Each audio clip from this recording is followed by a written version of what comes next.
It does seem, though, that video has been the killer app on the internet, and that's increasing dramatically.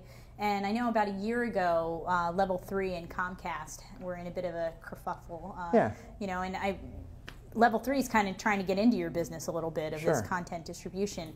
So I think what was really in dispute there, and maybe what's still being disputed as, you know, we see more video on the net, is, you know, who pays? You know, should you guys as the content deliverers have to pay? Should Comcast, who, you know, is serving the broadband, should they just have to keep building their network to be able, you know, or should Netflix have to pay? Should I, the consumer who's streaming the Netflix, have to pay? I mean, sure. I think that, yeah, there is that. You have a mesh of different commercial relationships that come into that, right? All of which are pretty important. We work very closely with, you know, we have a very different commercial relationship with system operators than sort of what was coming about through that Level 3 conversation. So I can't speak to that, obviously, directly. But just sort of in general, like, I mean, should consumers expect that, you know, we've seen with Netflix, for example, they're being kind of squeezed to even get access to the content, right? They're going to have to pay more for the content. But now the delivery seems like somebody wants to get paid there too. Sure. So does that fall on me, the consumer, you think? Well, that's a good question. I mean, you know, we're seeing some signals in the marketplace that sort of bandwidth tiering is going to become, you know, more prevalent in the United States in the way that it has in some other foreign markets.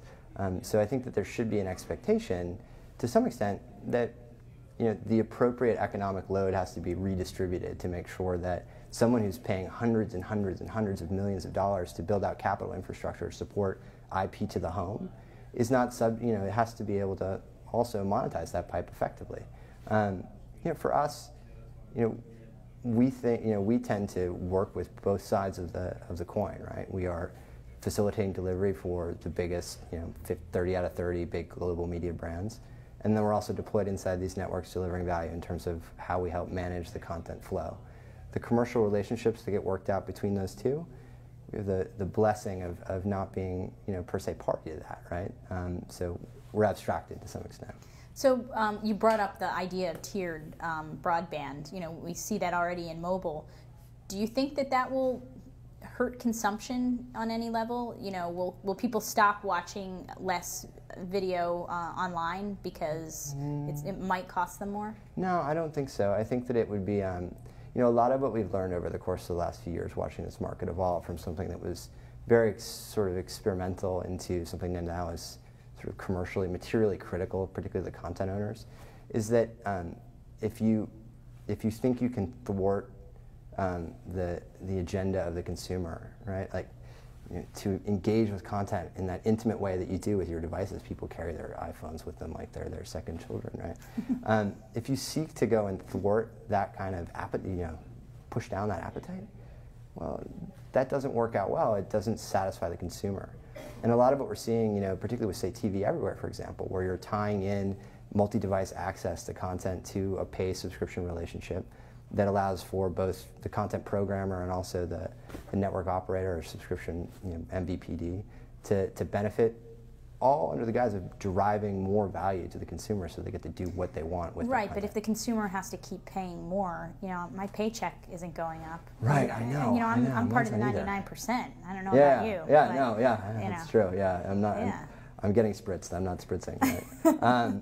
No, I think that, you know, the idea that you're going to have that there will always be a need to pay for this content. It's very expensive to create. So when you hear people say, oh, you know, they make one argument about all content should be free, all network access should be free. We're not in a place today where we've invested in the capital infrastructure to be able to go and create that kind of, like, the heavy-duty, high-bandwidth access that's required for really great video experiences. That's not available as a public good today. That's something that the market has to sort of, you know, figure out how to monetize. So, you know, I can't say one way or the other. I would say strongly that it is highly, highly unlikely and would be completely break from all trends to see consumer appetite for IP video go down. I think that the economics of the IP, of the market for IP infrastructure and for delivery services like Akamai, those are changing, often in times in ways that are both favorable to the provider and also really favorable to the consumer.